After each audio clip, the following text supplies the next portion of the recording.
Questo padre di Grazia Deledda ha un grande ruolo nella sua formazione, intanto perché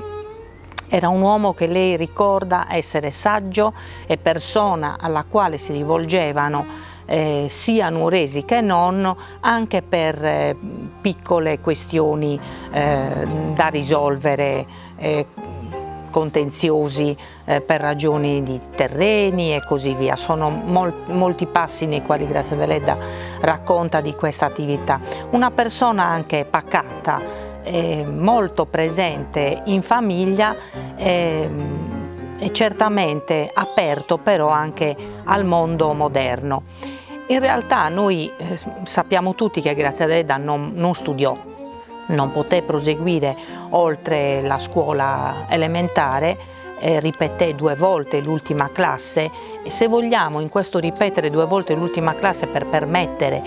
alla bambina approfondimenti che alle altre erano preclusi, vediamo anche